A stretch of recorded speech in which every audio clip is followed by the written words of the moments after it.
Tu dors, ton argent travaille. C'est la devise de plusieurs entreprises proposant des investissements au Cameroun. Mais est-ce vraiment possible? Éclairage avec Axmedia. Ces dernières années, plusieurs sociétés camerounaises ont développé des modèles d'investissement où l'on est censé gagner gros en misant petit.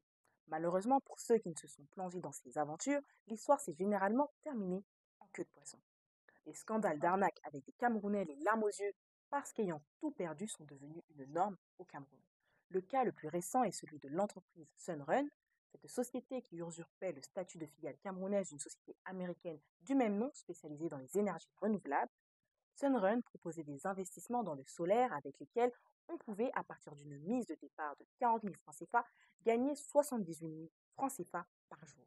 Des primes allant de 10% à 30% étaient offertes si l'on ramenait des souscripteurs dans l'entreprise. Beaucoup de Camerounais attirés par ce gain facile y ont investi, allant même jusqu'à parfois prendre des crédits pour le faire.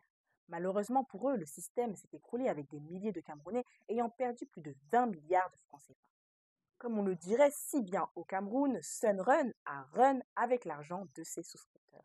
En réalité, cette entreprise, comme celles qui l'ont précédée, n'effectue aucun investissement véritable. Elle fonctionne sur la base d'un système appelé pyramide de Ponzi, où les souscripteurs sont rémunérés avec l'argent des nouveaux entrants dans tout le système. Tout fonctionne bien jusqu'au jour où il n'y a plus assez de nouveaux souscripteurs, comme dans le cas de Sunrun. Ces pyramides de Ponzi avaient déjà laissé les Camerounais au bord des larmes dans les affaires Mida en 2018, Mekit Invest en 2020, Chimal en 2021 et le sulfureux Lai Primal en 2022 où des investissements en crypto-monnaie étaient proposés.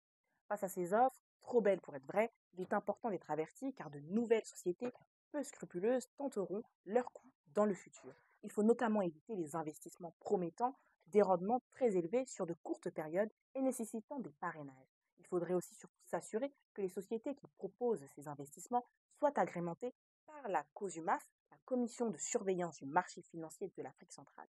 Toutes les sociétés impliquées dans ces scandales d'arnaque n'ayant jamais eu d'agrément pour leurs offres d'investissement dans lesquelles leurs souscripteurs n'ont eu que leurs yeux pour pleurer. Alors, penses-tu que l'on peut dormir pendant que l'argent travaille? Dis-nous ça en commentaire sans oublier de t'abonner, de partager pour plus de contenu avec Axmedia.